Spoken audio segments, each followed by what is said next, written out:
आप देख रहे हैं न्यूज फॉर नेशन और मैं स्वाति पांडे आपके साथ। बिहार के 2 विधानसभा सीटों पर बाई इलेक्शन यानी उपचुनाव होने वाला है, जिसके डेट का घोषणा हो चुका है। 3 नवंबर को मोकामा और गोपालगंज में उपचुनाव होगा। 6 नवंबर को इसकी रिजल्ट की घोषणा कर दी जाएगी। ऐसे में आपको बता दें कि मोकामा के लिए राजद की तरफ से अनंत सिंह की पत्नी नीलम देवी को उम्मीदवार बनाया गया है, तो वही दूसरी तरफ गोपालगंज में की अगर हम बात करें तो गोपालगंज के लिए ना ही भाजपा ने ना ही किसी और दल ने अपने उम्मीदवारों का कोई घोषणा या कोई ऐलान किया है। लेकिन हम आपको बताते हैं कि इस बार भाजपा के लिए गोपालगंज का सीट बचाना बड़ा ही मुश्किल होने वाला है, चुनौतीपूर्ण होने वाला है। कि भले ही गोपालगंज लालू प्रसाद यादव का गांव है, लेकिन 20 साल से भाजपा ने वहां अपना गढ़ बना के रखा है, भाजपा ने अपना पैर बसा करके रखा है। लेकिन इस बार चूंकि एनडीए में टूट हो गई है, महागठबंधन की सरकार बन गई है, तो नीतीश और लालू की जो जोड़ी है इसके सामने भाजपा के लिए बहुत बड़ी चुनौती होने वाली है कि गोपालगंज की सीट भाजपा आखिर कैसे बचाए। बिहार की 2 विधानसभा सीटों पर होने वाले उपचुनाव की तारीखों का भारत निर्वाचन आयोग ने ऐलान कर दिया है। गोपालगंज और मोकामा विधानसभा पर होने वाले उपचुनाव में बीजेपी के सामने सबसे बड़ी चुनौती अपना गढ़ बचाने की है।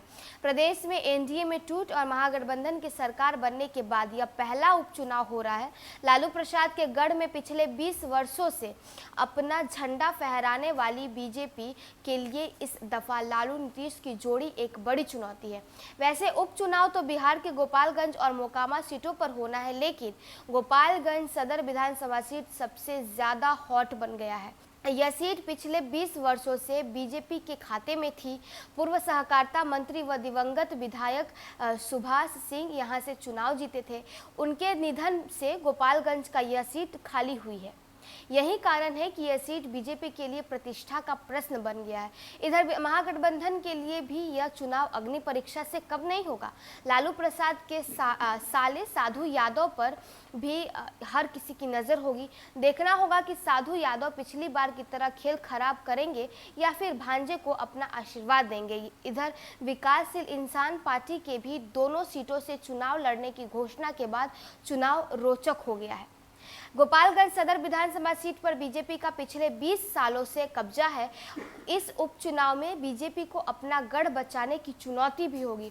2005 से यहां सुभाष चुनाव जीतते आ रहे हैं। 2020 के विधानसभा चुनाव में बीजेपी के सुभाष सिंह ने बसपा के उम्मीदवार और लालू प्रसाद के साले साधु यादव को 36,000 के वोटों के अंतर से हराया था।